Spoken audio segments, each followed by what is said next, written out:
Welcome to the Green Wisdom Health Podcast with Dr. Stephen and Janet Lewis, where you will learn about natural solutions to common ailments. And now, here are your hosts, Dr. Stephen and Janet Lewis. Hello and welcome to this week's show. I'm Janet Lewis. And I'm Dr. Lewis. And we are Green Wisdom Health, home of your low-cost lab work, where you don't have to guess at what's going on with your health. We actually test by using lab work to assess where you are with your nutritional values. And speaking of nutritional values, we have a very exciting show today about obesity, because it is prevalent in our society. And today's show is called the Obesity Crisis, because it literally is a crisis here in America. For those of you listening in other countries, I know it's not that big of a crisis for you there because you guys get better food. So Dr. Lewis is going to talk to us today a little bit about why so many of our children are now overweight, when that used to be a very rare thing, and why America itself is so much overweight. So with that being said, Dr. Lewis, I'm hoping you're going to educate us and help us all get skinny. Well, I don't know about that. I promise you today I'm going to go down a lot of rabbit trails. I appreciate your phone calls and emails and the people that drop by locally. We just got an email from a lady named Lisa that said, I enjoy the information that you and Janet give on these podcasts, and because of that, my son has da-da-da-da-da-da, and it's like, thank you for listening. For the folks out there, thank you for sharing. The best thing sometimes you can do for yourself to get healthy is to help others get healthy. It's more of a matter of mind and spirit and how you focus that, and yes, you have to do some things physically too. And I've been on a lot of podcasts lately, and going on another one in about 30 minutes. So this will be down the rabbit trail, I promise you. But what started this was this week we had this thing, it scrolls across Good Morning America, which Jen and I have trouble listening to because they're always very negative. But it scrolled about before long, cancer is going to be the second leading killer behind obesity. Wow, really? That's scary. But there's a big link between the two. And we get people that come in here and say, well, if I just lose weight, everything else take care of itself. I said, well, if you take care of everything else and get healthy, you'll lose weight. But the problem is we become a society where we want it instantly and we're not willing to suffer. And it's like, oh, well, I'm hungry. It's like, well, so what? Have you never been hungry? It's about courage. Sometimes you just have to have the courage, like the old thing that says nothing tastes as good as skinny feels. And it's like, well, sugar's my issue too. I relate it to mother's love when I got off the school bus a million years ago. And, cancer is probably the scariest diagnosis you can get, but obesity is like, well, we're not going to do any body shaming. This is healthy and I'm happy. It's like, well, I'm glad you're happy and yeah, you can get along and do good. But if you're overweight, you're not healthy. You're lying. Well, I think to yourself. I think a lot of it is so many people are overweight that when someone sees someone else that is, they just assume that that's normal because so many people are overweight. So where we used to look at it differently was like, oh, wow, what's going on with them because they've gained a lot of weight. Now it's just commonplace to see everybody being large. So our perception has changed, and sometimes we mix up what's common versus what's normal. We say, well, it's common, therefore it's normal. No, it's not really. So I'm going to go down a lot of rabbit trails. My apologies to Amanda and to Jonathan. I'm going to do it anyway. I hear this all the time. People say, but I eat good. And of course, I'm a Lewis, so I roll my eyes. Yeah.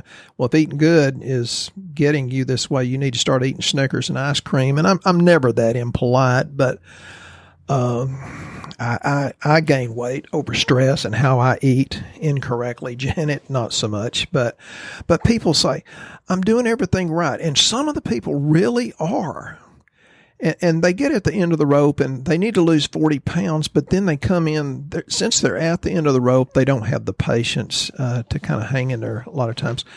And sometimes people make food choices and they're not really as good as you think they are. And sometimes it makes you bloated and tired. Well, that's a big indicator you need digestive enzymes. Sometimes people, use a butter substitute, and they don't realize that is super inflammatory oils that you don't need. They do grains. You want to lose weight, quit eating grains. And you're supposed to keep your sugars or the high glycemic vegetables down to where you're only getting about 25 grams, or you get it under 50 grams a day of simple carbohydrates and sugars. You'll most likely lose weight. But what people do is say, well, I like the salad dressing. I'm eating a healthy salad. But the little packages of salad dressing, oh, they taste good. So let's go for 2 or 3. And what happens is it's full of inflammatory oils, even though you think it's healthy. And then wash it down with a diet soda. Well, you've heard me say aspartame not only contributes to obesity, but dementia and all kinds of other things as well. We've known that since the 1970s. Why that stuff's on the market, I don't know. Go talk to your Congress about it. But these people that are trying to eat healthy, and I applaud the effort, but you still get hungry. And sometimes I can eat a meal and it's like I'm hungry later, and I find out, well, maybe that meal wasn't that healthy. And probiotics, which I hope I have time to get into. But sometimes people are eating too much and too many calories, but they're still malnourished. So you have to make sure they're nutrient dense, not calorie dense, but nutrient dense. So if you're lacking in minerals and vitamins and enzymes, you kind of stay a little bit hungrier than you should. And, one of the things I tell people is you have a life force, you have a spirit, but you've got to encourage it and not succumb to discouragement. That's the big kicker. And I'm subject to that too. Janet's been a really good help for me. But these diets, they're pro-inflammatory. Breakfast, sometimes it's a roll. Well, there you go. You've got your grains. If you're eating grains, that's terrible. If it's a butter substitute, when I eat butter, I eat real butter, and I eat the holy heck out of it, because, the fake butter is 60-something% inflammatory omega-6 oils. I refuse to eat that stuff. Maybe on the sandwich, the meat might be okay if it's not full of the nitrates and nitrites. Stay away from grains. I said that, I know. But for example, I've got this friend, wonderful, wonderful guy. He goes out and he blesses people right and left, and he has a happy, happy life. And he said, but I'm overweight. I said, you eat bad stuff. And I said, well, you need to quit eating grains. He says, no, United States Department of Agriculture says do 6 to 11 servings of grains a day. And I said, when you had an FFA calf, what'd you feed it to get it fat? And he says, grain. He said, oh my God, you caught me. And I said, you're about to have some sort of heart instance. You need to, change your diet, see a cardiologist. And about 3 weeks later, his girlfriend called me and says, Dr. Lewis, he's in the hospital. He had an incident. Most of us men don't have heart attacks. We have incidents with our heart. That's another way we lie to ourselves. And she says, please don't tell him I told you so. And I said, honey, I'm going to tell him I told you so. And he finally did lose, 7,500 pounds. But he had to go through his incident before it scared the holy heck out of him for him to, give up drinking that 18-pack of beer a day and eating all those grains. And yes, beer's made from grain. It's not really a healthy thing either. Man, I'm getting personal. So is cereal. That's the other thing that people think they can eat every morning is cereal. I don't know how many people go, really? Is that a grain? Okay, yes. They think corn is a vegetable. No, corn is a grain. And I like corn. I do better with corn than I do wheat. Wheat's one of the nastiest things you can put in your body for a lot of different reasons. But, we're here in East Texas, it's heavy Hispanic influence. So it's, hey, give me some chips and salsa.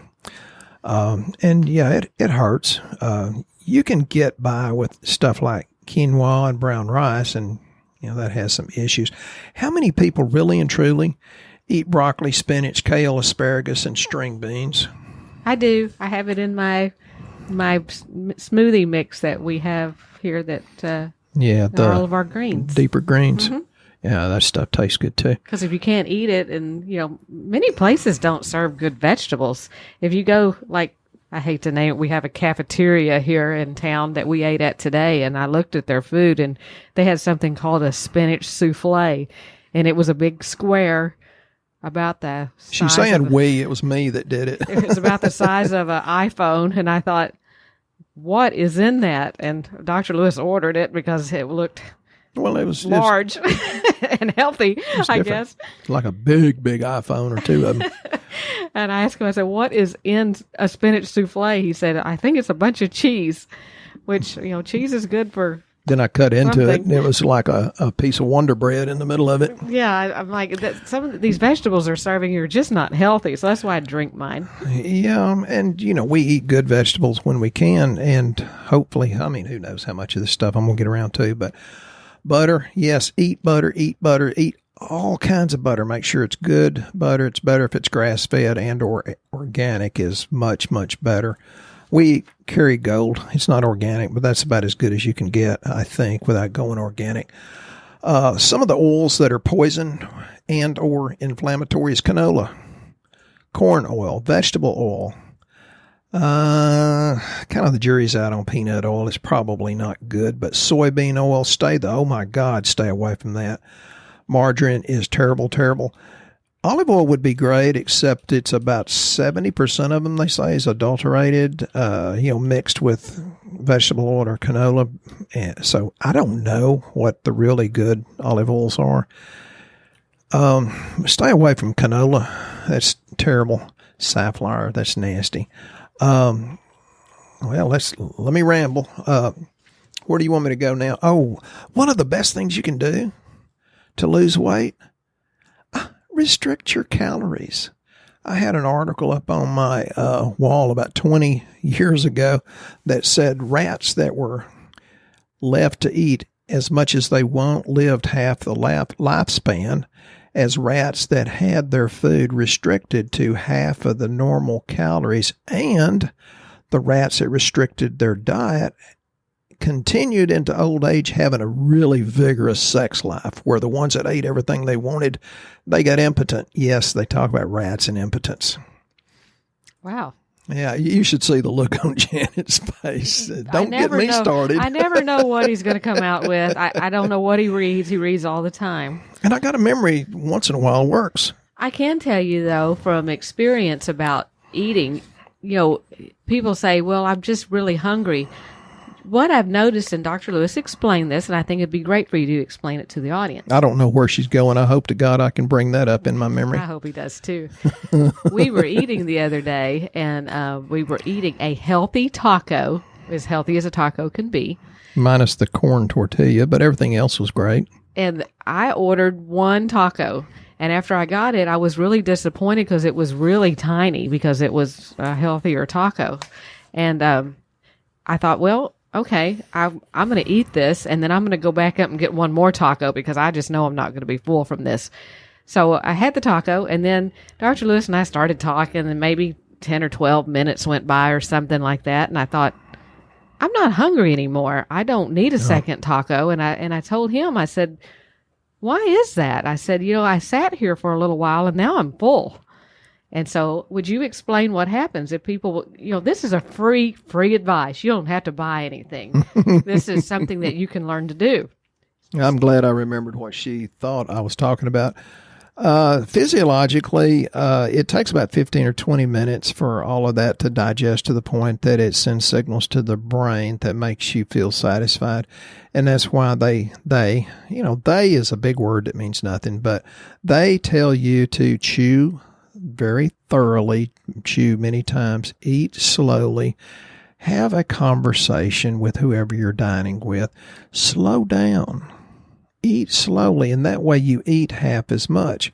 And that's one of the reasons that I eat a lot less, is because it takes me a long time to swallow pills for some physical and some psychological reasons, I guess. But by the time I get through swallowing my digestive enzymes in the middle of my meal, I eat a whole lot less just because I've spent all that time swishing and swashing and, making it go down. Well, I've tried the thing where you chew so many times. That's a lot of work. It's a lot of work, you can't hold a conversation with someone and then sit and count how many times you're chewing this food. But then you get better digestion because digestion starts in the mouth, and most people don't leave it there long enough for their saliva to begin the digestive processes. So maybe, if you're eating by yourself and having lunch, eat some food, read a good book, or read something on your phone. God knows we're always on our phones. Take some time and read a little something on your phone, and then come back and decide, hey, am I really still hungry? I bet you won't be. It was really interesting is how much food you really don't need if you just give it a little time to digest. Well, and when you restrict the calories, that doesn't just work with mice and rats. That works with all sorts of organisms. Even amoeba live twice as long if they restrict the calories. The problem is, and I've said this before, it's not a sin to die. It's a sin to not live while you're here. And it's, I think, worse to die young because it takes so blooming long to learn how to live. You got to make those stupid mistakes so you can be wise in your older age. But health is in your hands. It's about responsibility, and it's about responsibility, at least in my definition, means the ability to respond. So I said the other day on a podcast, I've been on a guest on a lot of podcasts lately, but I keep him talking. Oh, Lord. I'm tired and I need a drink. I said, the guy says, well, aren't you what you eat? I said, no. And he was flabbergasted. He was speechless. And I said, it's not what you eat. It's what you absorb. And I said, it's not what you know. It's what you do. Knowing what to do is not the issue. Doing what you know is the issue. And yes, it takes a little work and it takes a little courage, and you have to kind of put off the pleasure. But the rewards are so much greater further down the road. So, you have to think about things of functional age.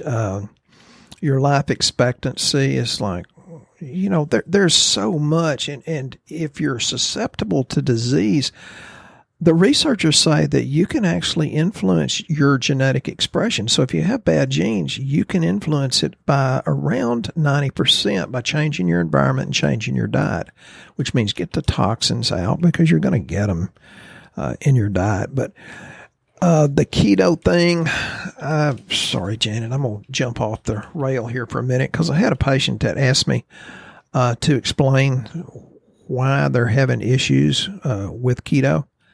And I said, well, okay. The main thing about keto, and I'm more commonly, I like keto even better than paleo, but I'm more for the high fat, moderate protein, and then copious amounts of vegetables. And these percentages will vary. Some people in keto say 70% fat, and I'm more like 50% fat, 30% really, really good vegetables, and 20% clean, grass-fed or organic or pasture-raised meat. People say, oh my God, no, fat makes you fat. And then I ask them, well, 53% fat in your diet's bad, and it's a horrible thing. Of course, it's terrible. I said, that's your mother's breast milk, so get over the fat thing. Fat's not bad for you if it's the right fat. So to the 2 or 3 people that wanted me to go over the mistakes of keto, some people think it's just a quick fix, and you have to kind of, make it more of a lifestyle, which I'll get into that, another question in a minute. You obsess over the scale. Most people don't have the patience. Janet got a text while we were eating that healthy taco, but I've done this for 2 weeks, and I'm not young, rich, and good looking. I haven't got my results. And it's like, good Lord, it's been going on 15 years, and you're mad because in 2 weeks your physiology's not changed. I think a lot of people are at the end of their rope whenever they come to see us to start with. So they're really, the time element is really different for them because their patience is less. Because they've been experiencing it for so long. And I've been that way. We all have. I'm just telling you what to do.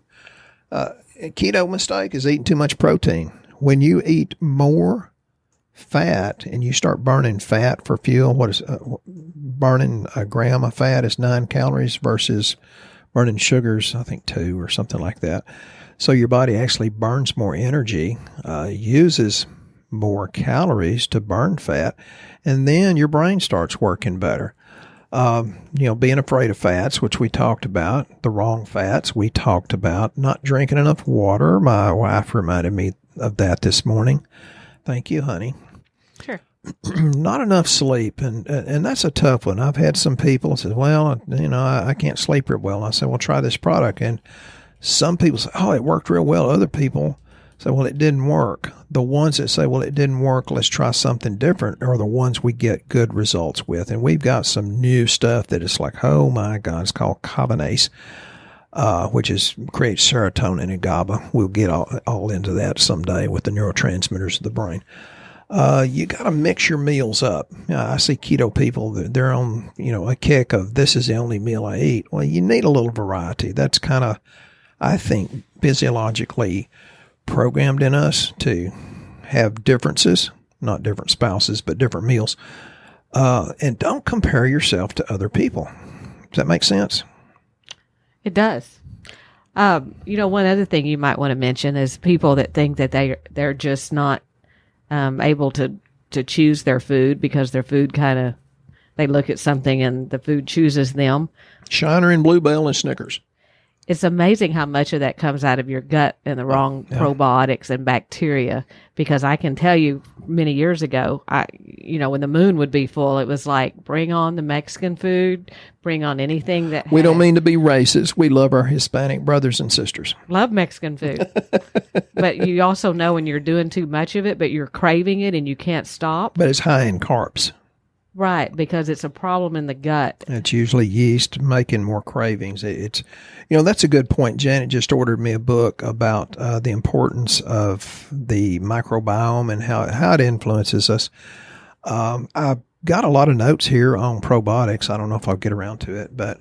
Well, that's what people don't know. It's not their fault that they're craving those kind of things. And if you stick with something long enough and actually change the gut bacteria, you'll actually start making healthier choices, because when the full moon rolled around this time, I wanted vinegary things. So I know something's better because I'm not wanting yeasty things. So, that just takes a long time to make those choices. I want you to know that took so much restraint not to say anything, but okay. His eyes rolled. Just go ahead. Just throwing my 2 cents in. Go ahead with your story. I've told some people, and they wanted me to explain the difference between dieting versus being healthy. And it goes back to the mental focus. I can tell who's going to get well by whether they're focusing on what can be, or the ones that won't get as good of results because they're focusing on what they have. The ones that have, I was diagnosed 47 years ago. It's like, well, if you're still hanging on your diagnosis, you're never going to get well. To be healthy, you have to have the mentality that focuses on food for fuel, not food as the enemy. There's a difference in what you think versus the outcomes you get. You have to focus on your good habits rather than your bad habits. You have to think, I'm going to do this forever, where if you're just on a diet, I'm going to do this temporarily. You have to focus and speak things that you want for yourself versus things you don't like for yourself. And if I do this, I can be a blessing to my family versus, I'm selfish. I want the extra piece of pie that's in the fridge. Daily choices is, you just make one choice versus people that says, well, I'm going to get on the scale, and if it didn't change, I'm going to give up. And you have to think, in being healthy, it's a lifelong journey that pays dividends, versus the people that go on a diet. And it's like, when can I cross the finish line? And then they go right back into exactly the problem they had before. And did you know 95% of people that go on a diet and lose weight end up gaining it back plus some, which I talked in detail about that on another podcast. So don't go on a diet. Choose a lifestyle. Well, and honestly, there are people out there that are eating correctly. They're doing all the things that you're talking about and I'm talking about, and they really do have something else wrong on their lab. We've had several come in here just this week, and they were a little bit overweight, and they were wondering, well, why do I have all this anxiety? Why am I not losing weight? And run the lab. We ran several people's labs. Here, I'm just talking about the several in the last week that I'm thinking of. They were trying to lose weight, and they came back with thyroids that were not optimal. which means, your doctor told you it was in range, but it's not optimal. And I had one girl ask me yesterday, she said, well, why do they tell you it's okay? I said, because the range is so large that anywhere in there, if it falls in there, they tell you it's normal. Well, that doesn't make it optimal. They're confusing what's common with what's normal now. Correct. So seriously, there are times on the lab that it is really not your fault. You're doing everything. You're exercising. You're doing everything. You're eating right. We see people with perfect A1Cs, which is a 3-month blood sugar, and they think, oh, there's something wrong with my diet. There's nothing wrong with their diet. It's because their thyroid wasn't right. Or their digestion's terrible. Right. Or some of them have underlying viruses going on that their body's trying to fight off, so they're gaining weight.